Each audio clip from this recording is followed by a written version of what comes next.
Hi everyone, my name is Leo and in this video we will share a demo review of the Mooer GE 150 Max. First of all, we will hear the unit in action with the demo song, then we will describe the main characteristics of the unit, then we will hear more sounds also comparing this unit versus real tube amps, and finally I will give you my 2 cents. Let's start with the demo song.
Let's now describe the Mooer GE 150 Max.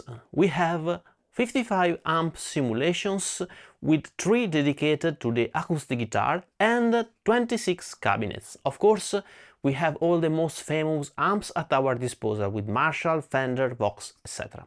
Furthermore, we can also use amp profiles done with the Mooer GE Labs app that I have reviewed in the channel, and we can download some profiles from the Mooer Studio website where there are also some of my profiles that you can download for free. We can choose the simulation of the power amp and the mic among 10 different microphones. Furthermore, we can place the mic in many different positions across the cab, both in terms of how far it is from the cab and how much decentralized it is.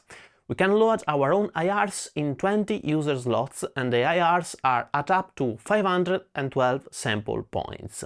So here I would say that we have a pretty complete set of amps, cabs, even if, as expected, we don't have all the advanced features available in the G1000 with boutique amps, preamps, power amps, etc. But I like the possibility to choose the mics in their positions across the cabinet, which is something that is typically offered by high-end units. And you know how much I love profiling my amps and loading them into amp modeling pedalboards like this.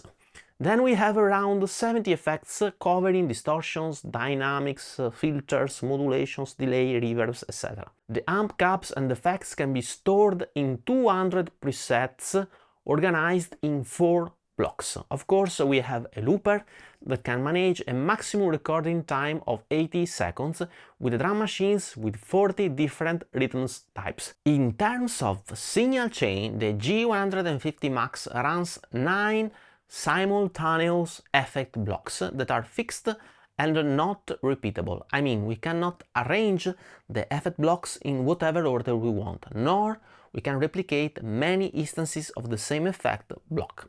And of course, we don't have parallel effects, which is to be expected in this price range. In terms of features, I would also mention the 2.8 inches screen and the 8 foot switches, which are of course a step forward versus the original G150 that has 2 foot switches and the G150 Pro, which has 4 foot switches. Let's now talk about the I/O.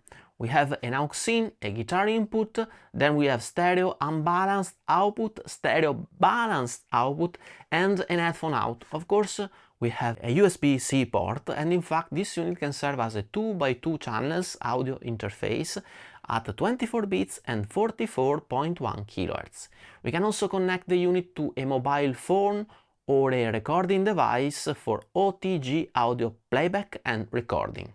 In terms of connectivity, I would point out the stereo balanced output, which are a step forward also versus the G150 Pro, and this allows us to run long cables without introducing noise, for instance in live situation when we need to go from our pedalboard to a mixing desk. The dimensions are the ones shown in the screen. The weight is 1.63 kilos for the unit without the battery, and 1.73 kilos for the unit that can also run with batteries. According to the inclusion of the battery, the unit draws 300 mAh or 1.5 ampere at 9 volts. The battery is at 2000 mAh and lasts around 9 hours. The price is 222 or 249 euros for the battery powered unit. Of course, the price is a bit higher compared to the original G150 and the Pro, but this model offers more options indeed. Let's now hear some more sounds, also comparing the unit versus real tube amps.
Final considerations here, and please notice that these are gonna be my personal opinions for my specific use cases, and you may not agree with me, and this is totally fine. Furthermore, Mooer has sent me this unit for free, and this video is sponsored, but Mooer is not asking me to say anything, and they even didn't see the video before you. First of all, I would say that, in my opinion, this is a nice upgrade versus the original G150 and also versus the G150 Pro, with 8 foot switches, USB-C connectivity, and especially the battery powered version is pretty interesting, as we can get rid of power cables and any noise that could derive from a power plug. And the more I use battery-powered pedalboards, the more I enjoy using them, especially when practicing. In terms of sound, we can get pretty good results considering the price, as you may have heard in the demo song or in the more sound section of this video. Here I would highlight the possibility to choose also the mic we want to use and its position across the cabinet. That is sometimes a feature missing even in more expensive units. And you know how much important I think is the mic and its placement for our final tone. Furthermore, there is also the possibility to load profiles created with the GE Labs app, which is a very nice addition, and there are also pretty good sounding profiles available in the Mooer Studio website, mine included. I would also mention that the unit is pretty easy to be used, and of course the computer app is intuitive and we can build and customize our signal chain without having to read the user manual. I think that this unit is tailored for live use, especially for the availability of the 8 foot switches and the balanced out to run long cable without noise. These two features alone are a pretty useful upgrade over the G150 Pro and worth the extra money, especially if we play live. If I had to find something that can be improved, I would mention I like the clickable row of buttons below the effect chain, which mimic the signal chain and that provides us with direct access to the effect block of the chain. Unfortunately, this is a feature not available in this unit, but only for the more expensive Mooer ones.